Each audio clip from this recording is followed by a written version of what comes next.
¿Qué hubo, Lejado? ¿Cómo te baila? ¿Mucha chamba? Sí, padrino. Si le permites una lesión a tu padre, aunque sea la única, no te dé vergüenza llorar cuando te... Gustavo, respétame o me obligarás a castigarte otra vez.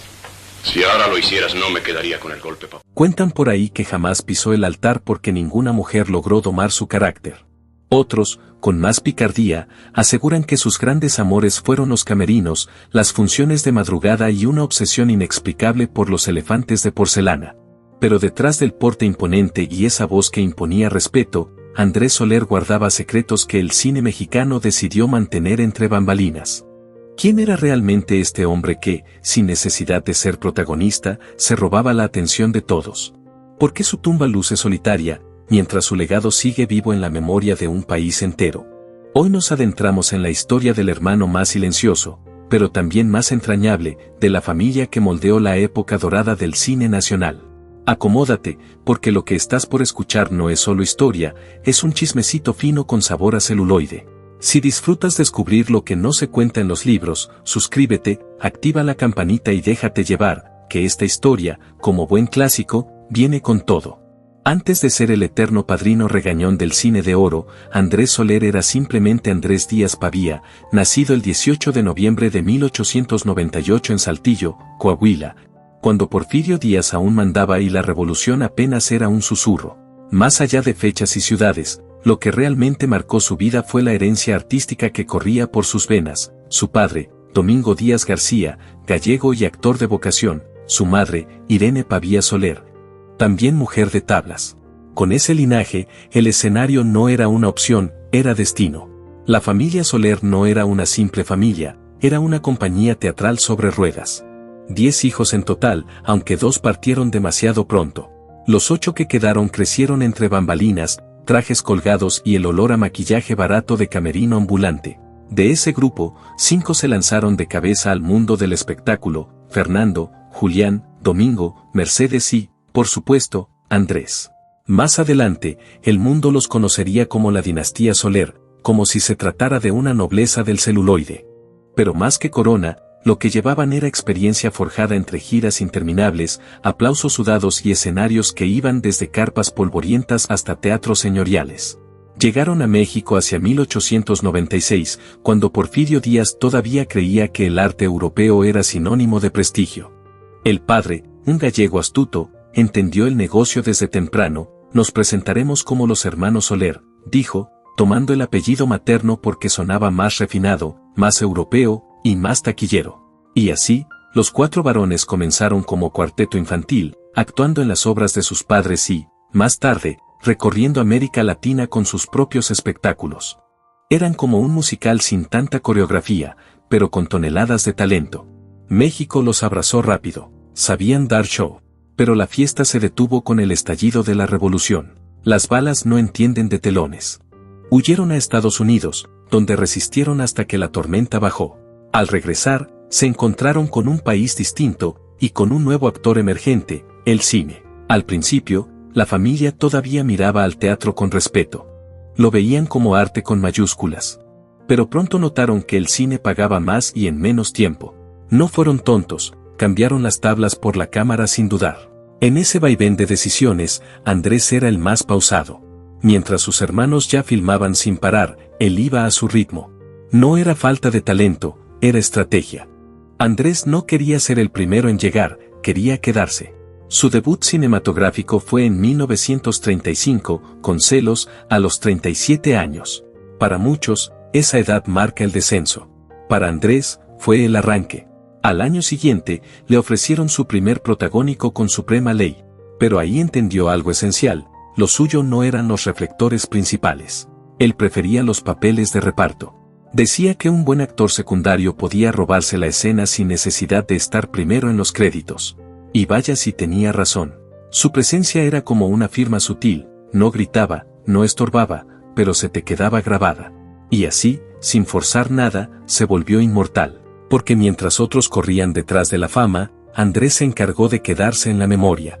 En 1943, Andrés Soler regresó con fuerza en Lo que solo el hombre puede sufrir, compartiendo pantalla con figuras como Matilde Palou, Susana Guízar y David Silva.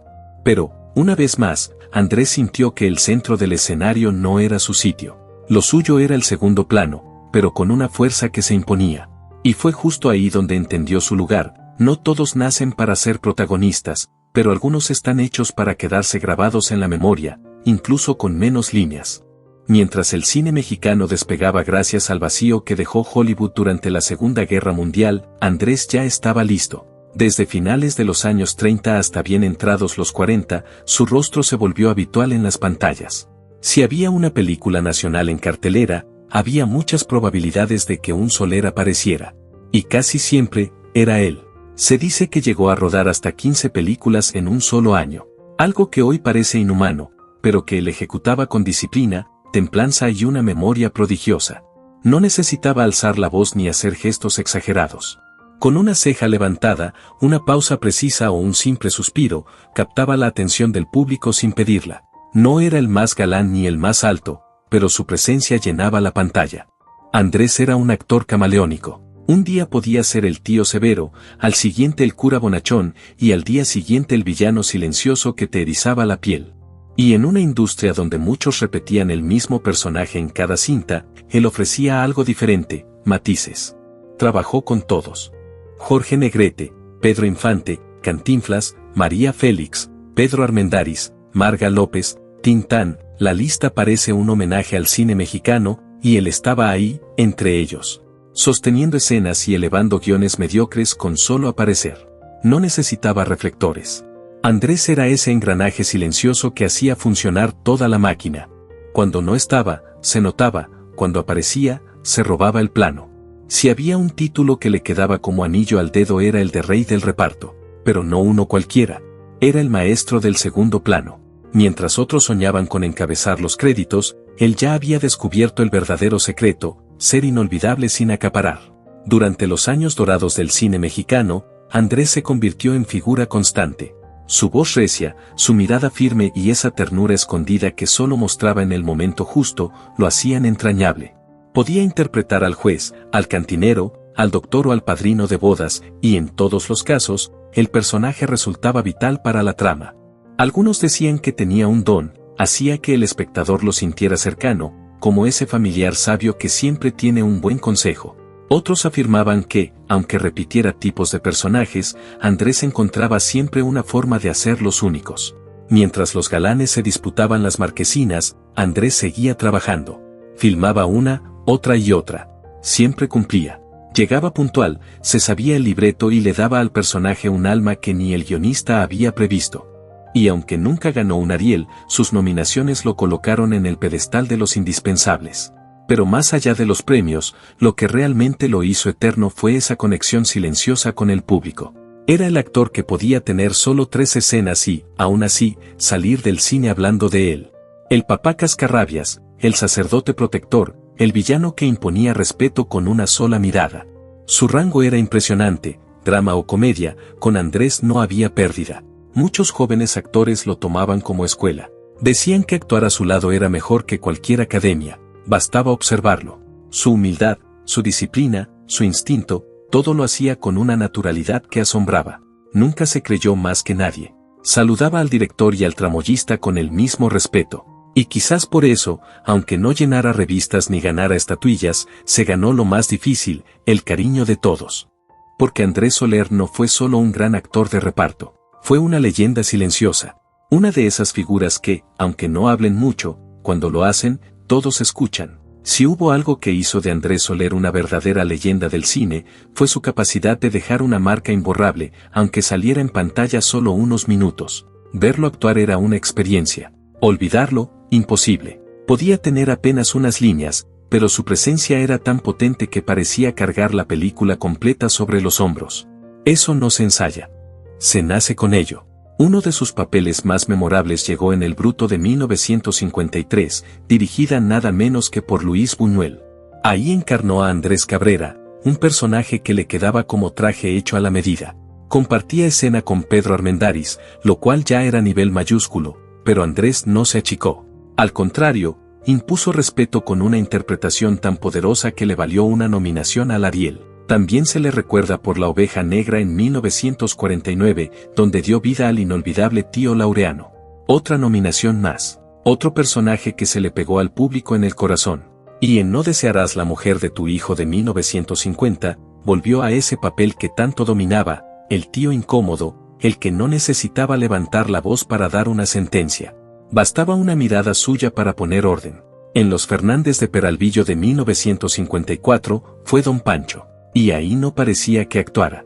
Parecía simplemente ser. Natural, firme, sin adornos ni dramatismos. Era como si te hablara desde la sala de tu casa mientras te echaba una buena regañina. Pero Andrés no era solo drama y autoridad. También tenía chispa, y en la comedia se movía con la misma soltura. En El Ceniciento de 1951, interpretó al padrino del protagonista con ese humor juguetón y elegante que tanto encantaba al público. Sabía cuándo echar el chiste y cómo no pasarse. Otro papel que merece mención especial es el de Fray Bernardo en Tizoc 1957, donde fue el cura que observa con resignación y ternura el amor imposible entre los personajes de María Félix y Pedro Infante. Ese cura no solo bendecía, también soltaba verdades como bofetadas. Sereno, sabio, con esa mirada cansada del mundo, Soler lo hizo suyo. Y no podemos dejar fuera a Historia de un gran amor de 1942, donde fue Vitriolo, un personaje tan detestable que el propio Andrés confesó que era el más odioso que había interpretado.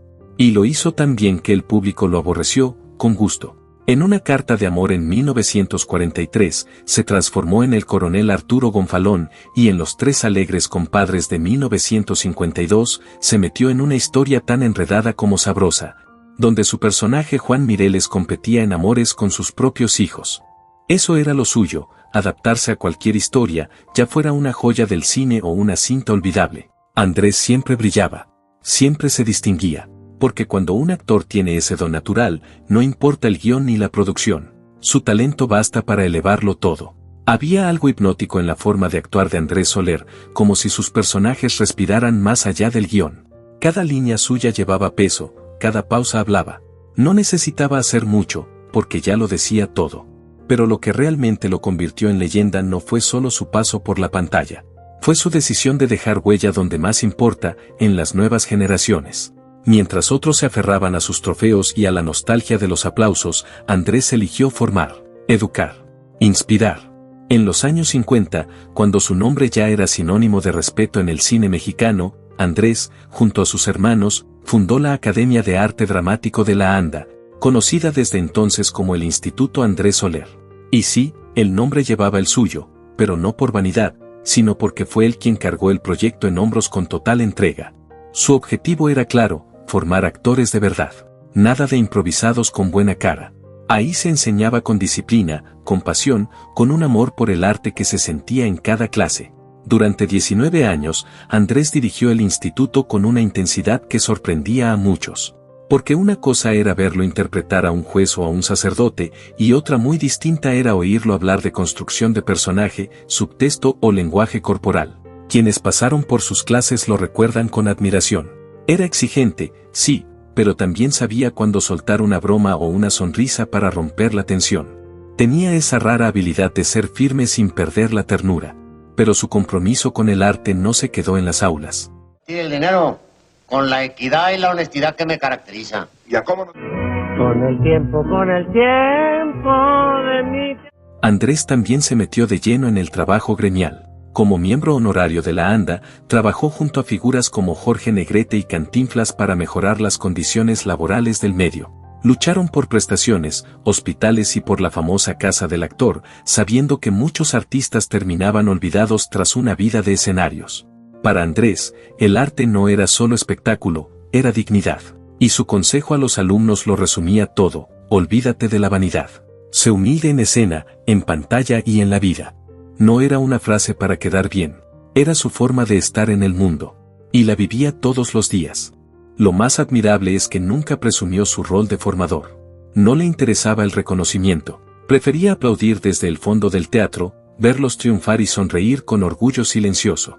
Así, sin hacer ruido, Andrés construyó un doble legado: el actor que dominó las pantallas y el maestro que sembró generaciones.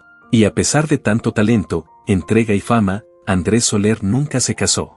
En una época en la que el matrimonio era casi obligatorio para guardar las formas, él rompió el molde. Se reía del tema con ironía, el matrimonio es para los que tienen tiempo libre. Yo nunca lo tuve. Y aunque su respuesta sacaba risas, también dejaba preguntas sin resolver.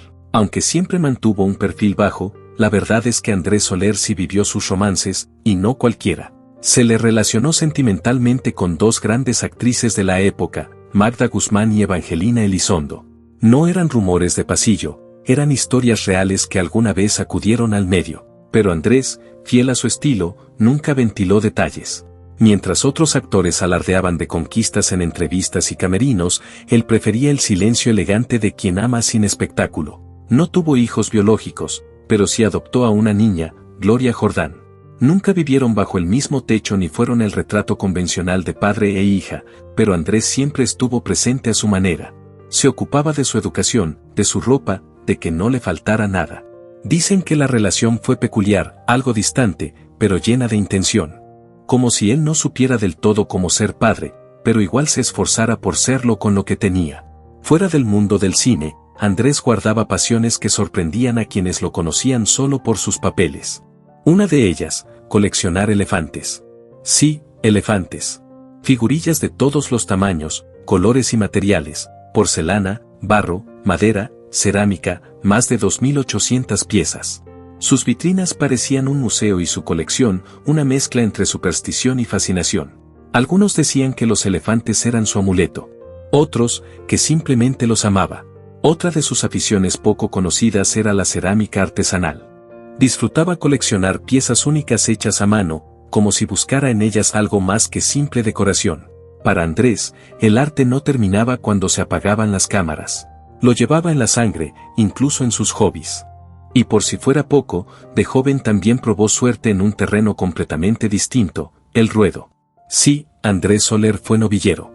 Toreó en plazas pequeñas, sobre todo en España, hasta que una cornada lo sacó para siempre del mundo taurino. Aún así, jamás perdió el respeto por la fiesta brava.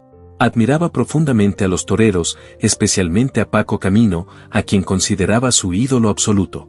Entre filmaciones, clases en su instituto, elefantes de barro y memorias de torero, Andrés Soler llevaba una vida tan intensa como silenciosa. Nunca necesitó el escándalo para ser interesante. Porque su verdadera grandeza estaba en eso, en vivir como quería, sin pedir permiso. Andrés Soler nunca necesitó el bullicio de la fama ni la validación de las portadas. Era de esos que preferían una conversación profunda en el camerino o una tarde tranquila entre vitrinas repletas de elefantes antes que el brillo de una alfombra roja. Para algunos, su forma de ser rayaba en lo excéntrico, para quienes lo conocieron bien, era simplemente un hombre auténtico, entrañable y con carácter.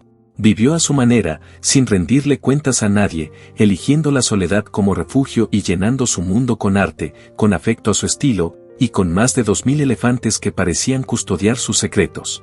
En una época en la que la opinión ajena valía más que una buena actuación, su vida personal se convirtió en terreno fértil para los rumores. Porque seamos francos, un actor famoso, soltero empedernido, sin hijos propios y con una colección casi mística de elefantitos, claro que generaba teorías de todo tipo.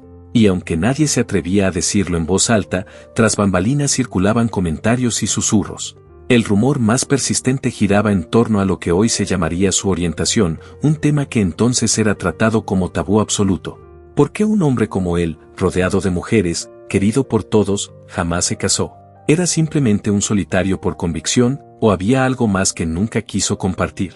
Algunos de sus colegas más cercanos aseguraban que Andrés simplemente no encajaba en el molde tradicional, que valoraba su libertad, su arte y su paz por encima de cualquier expectativa social. Otros, con menos respeto, dejaban caer insinuaciones que él, con su elegancia habitual, jamás se tomó la molestia de confirmar ni negar. Cuando alguien se atrevía a preguntarle por qué nunca se había casado, respondía con una sonrisa ladeada y esa ironía que lo caracterizaba: el matrimonio es para los que no tienen nada que hacer. Yo tengo demasiadas cosas pendientes. Y con esa frase, tan cortante como ingeniosa, cerraba el tema sin dejar espacio a más. Andrés era así, reservado, firme, discreto. Jamás protagonizó escándalos, nunca apareció envuelto en pleitos ni en entrevistas de escándalo. Mantenía su vida tan hermética que, en lugar de disipar dudas, alimentaba el enigma. Y quizás por eso, más allá del actor, más allá del maestro, quedó en la memoria colectiva como un hombre que supo ser fiel a sí mismo. que eligió el silencio sobre el ruido, la verdad personal sobre las apariencias, y que hizo del misterio parte de su leyenda. Es que tú eres muy inteligente, le decían a menudo. ¿Y tú, cómo andas de fondos? Para ti, siempre bien. Entre todas las piezas que conformaban la vida privada de Andrés Soler, una de las más misteriosas era Gloria Jordán, su hija adoptiva. Nunca vivieron bajo el mismo techo ni siguieron el libreto clásico de padre e hija, pero ella hablaba de él con ternura genuina. Lo describía como un hombre generoso, presente a su manera. Nunca le faltó nada, decía. Aunque también reconocía que su relación era distinta, como si hubiera amor, pero sin etiquetas ni definiciones claras. Y ahí, justo en ese vacío, nació otra capa del mito. Andrés tenía una sensibilidad única. Amaba las cosas frágiles, figuras de cerámica, conversaciones lentas, el arte profundo, la filosofía densa. Había quienes lo tachaban de excéntrico, otros simplemente lo llamaban diferente, pero sobre todo, fue un hombre fiel a sí mismo en un mundo que obligaba a ponerse máscaras. Con los años, los rumores siguieron flotando, como hojas al viento, pero jamás tocaron su prestigio. Su talento era más grande que cualquier murmullo. Y si su vida privada quedó como un rompecabezas incompleto, su obra profesional quedó como una catedral bien cimentada. Vivió como quiso, sin dar explicaciones, sin pedir permiso y sin dejar de ser una figura entrañable del cine mexicano. El 24 de julio de 1969, Andrés desayunó en su casa de la colonia Narvarte, como cualquier otro día. Poco después, se desplomó sin previo aviso. Su amigo, el pintor Luis Coto, lo encontró y lo llevó de inmediato a una clínica. Los médicos hicieron lo posible. Intentaron estabilizarlo, incluso consideraron operar, pero ya era tarde. Andrés entró en coma, nunca volvió. La madrugada del 26 de julio, su corazón se apagó a los 70 años, víctima de una doble trombosis cerebral. Irónicamente, ese mismo día tenía llamado para rodar con Capulina. Su última película ya había sido grabada meses antes, pero se estrenaría un año después, como si el cine aún no estuviera listo para decirle adiós. No hubo despedidas grandilocuentes. No hubo homenajes mediáticos. Solo una pérdida profunda que estremeció al mundo artístico. Fue su hija adoptiva, Gloria, quien enfrentó a la prensa con entereza. El sepelio fue multitudinario. Cientos de personas, actores, estudiantes, admiradores y amigos, se reunieron para darle el último adiós. Fernando y Julián, sus hermanos, cargaron el féretro con el peso silencioso del amor, del respeto y de una ausencia que ya se sentía irreemplazable. Porque ese día no solo se fue un actor. Se fue el hermano, el maestro, el hombre que llenó de talento las pantallas y de silencio sabio los pasillos. Andrés Soler no murió con un escándalo, sino con dignidad. No se apagó con estruendo, sino con elegancia, como solo lo hacen los grandes. Andrés Soler fue sepultado en el Panteón Jardín de la Ciudad de México, en la sección de actores. Al principio, su lápida era un altar de flores, mensajes y homenajes. Pero con los años, el brillo se fue apagando. Hoy, su tumba no es la más visitada. A veces parece invisible, con hierba crecida y un silencio que duele. Duele, sí, porque fue mucho lo que entregó. Porque aunque nunca ganó un Ariel, fue nominado varias veces. Porque aunque no fue el protagonista de las historias, siempre se las robaba. Y porque aunque su vida amorosa no llenó titulares, dejó huella en quienes lo conocieron. Andrés Soler actuó en más de 190 películas. Algunos dicen 192. Pero más allá del número, lo que importa es la huella. Porque cada personaje suyo, grande o pequeño, tenía alma. Porque donde otros actuaban, él habitaba. Y como maestro, dejó un legado aún más profundo. Generaciones de actores se formaron bajo su mirada crítica, su exigencia paciente y su obsesión por la verdad en escena. No buscaba estrellas. Buscaba intérpretes honestos. Y eso, en un medio que a veces premia el ruido, se agradece aún más. La historia suele olvidar a quienes no gritaron, a los que prefirieron hacer su trabajo en silencio, con humildad y entrega. Andrés fue uno de esos. Una figura que sin escándalos ni poses, dejó una marca imborrable en el alma del cine mexicano. Quizás el público no recuerde su nombre al instante, pero su rostro, su voz, su estilo, siguen ahí, porque hay actores que pasan y hay otros que se quedan.